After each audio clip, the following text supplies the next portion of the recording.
Bacaan dari Kitab Keluaran. Pada waktu itu tanah Mesir diperintah oleh raja baru yang tidak mengenal Yusuf.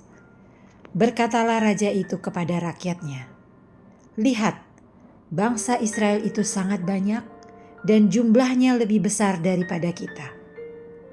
Marilah kita bertindak terhadap mereka dengan bijaksana, agar mereka jangan semakin bertambah banyak. Jangan-jangan jika terjadi peperangan, mereka bersekutu dengan musuh kita dan memerangi kita, lalu pergi dari sini." Maka pengawas-pengawas Rodi ditempatkan atas orang-orang Israel untuk menindas mereka dengan kerja paksa. Mereka harus mendirikan bagi Firaun kota-kota perbekalan, yakni Pitom dan Ramses. Tetapi makin ditindas, makin bertambah banyak dan berkembanglah mereka, sehingga orang merasa takut kepada orang Israel itu. Maka dengan kejam orang Mesir memaksa orang Israel bekerja dan memahitkan hidup mereka dengan pekerjaan yang berat. Mereka dipaksa mengerjakan tanah liat dan membuat batu bata. Juga berbagai-bagai pekerjaan di padang. Ya, segala macam pekerjaan dengan kejam dipaksakan oleh orang Mesir kepada mereka itu. Lalu Firaun memberi perintah kepada seluruh rakyatnya, "Setiap anak laki-laki yang lahir bagi orang Ibrani, lemparkanlah ke dalam sungai Nil. Tetapi anak-anak perempuan, biarkanlah hidup." Demikianlah sabda Tuhan. Syukur kepada Allah. Pertolongan kita dalam nama Tuhan. Pertolongan kita dalam nama Tuhan. Jikalau bukan Tuhan yang memihak pada kita, biarlah Israel berkata demikian. Jikalau bukan Tuhan yang memihak kepada kita, ketika manusia bangkit melawan kita, maka mereka telah menelan kita hidup-hidup, ketika amarah mereka menyala-nyala terhadap kita. Pertolongan kita dalam nama Tuhan. Maka air telah menghanyutkan kita, dan sungai telah mengalir melingkupi diri kita. Telah mengalir melanda kita air yang meluap-luap itu. Terpujilah Tuhan yang tidak menyerahkan kita menjadi mangsa bagi gigi mereka. Pertolongan kita dalam nama Tuhan. Jiwa kita terluput seperti burung terlepas dari jerat penangkap. Jerat itu telah putus, dan kita pun terluput. Pertolongan kita dalam nama Tuhan yang menjadikan langit dan bumi. Pertolongan kita dalam nama Tuhan.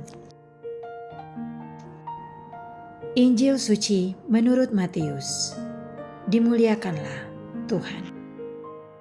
Pada suatu hari Yesus bersabda kepada ke-12 muridnya, "Jangan kalian menyangka bahwa aku datang untuk membawa damai di atas bumi.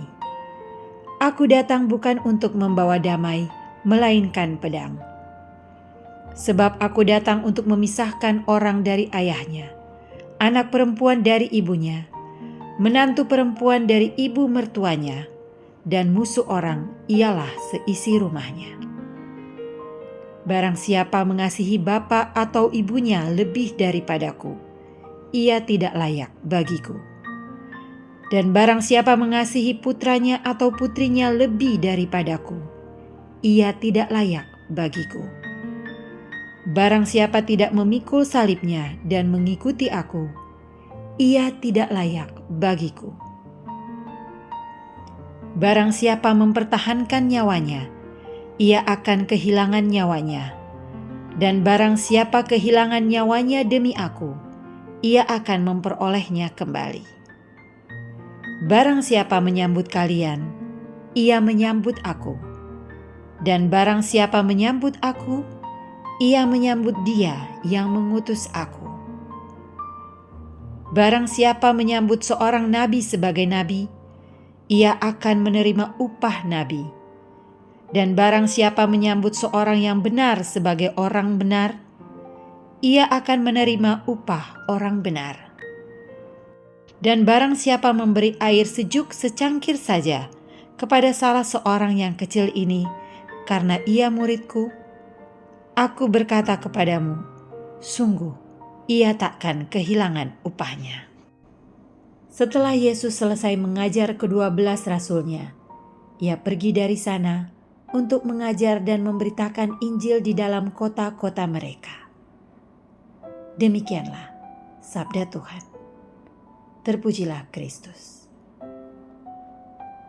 Yesus menggunakan gambaran keluarga untuk menekankan betapa pentingnya mengarahkan diri seutuhnya kepada Tuhan.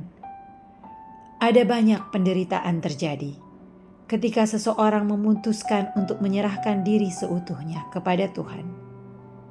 Mulai dari cemoohan, ejekan, dan perlakuan tidak adil oleh orang-orang yang tidak sejalan dengannya, bahkan dari keluarganya sendiri. Untuk menjadi murid Kristus yang sejati, kita harus siap untuk diperlakukan tidak adil atas keputusan bebas kita. Beranikah kita meneladan Kristus yang menderita karena mewartakan kebenaran?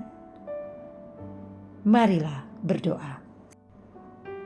Allah Bapa sumber cinta kasih, dalam perjamuan kudus ini, kami telah menyambut Yesus Kristus Putramu. Kobarkanlah semangat cinta kasih dalam diri kami, agar kami semakin berani berbagi dan mengarahkan diri pada kebahagiaan surgawi yang Kau janjikan. Dengan perantaran Kristus, Tuhan kami. Amin.